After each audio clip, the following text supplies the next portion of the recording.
In the great Persian Empire, King Ahasuerus ruled from a magnificent palace in the city of Susa.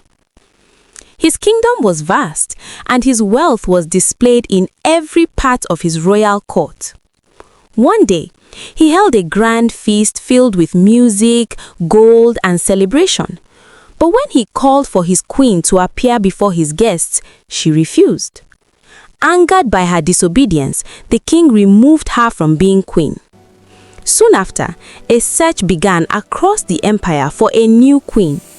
Many beautiful young women were brought to the palace.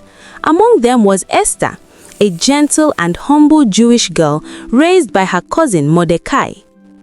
When Esther stood before the king, he was pleased with her and crowned her as his new queen.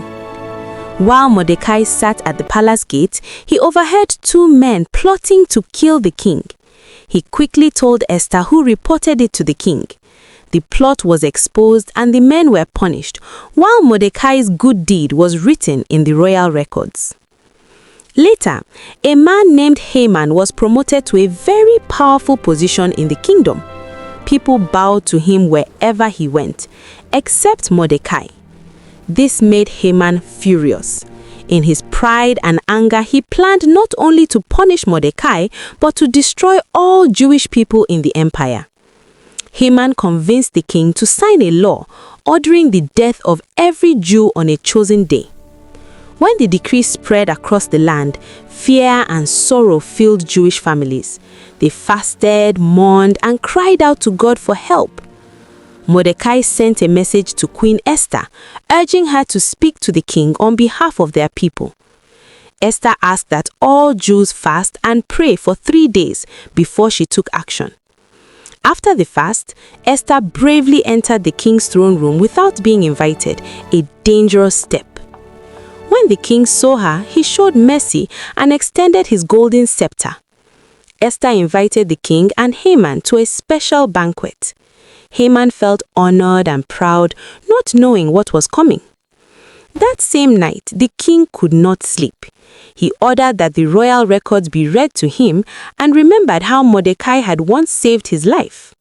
The next day, Haman was forced to publicly honor Mordecai in the city, a moment of great shame for him.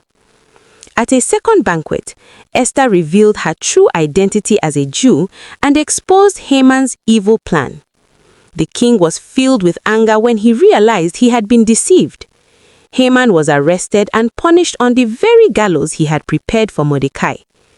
The king then issued a new decree, allowing the Jews to defend themselves. When the appointed day arrived, they were protected and victorious. Joy filled the streets as families celebrated, sang, and thanked God for their deliverance. From that day forward, Esther and Mordecai established the festival of Purim, a yearly celebration of God's faithfulness and protection.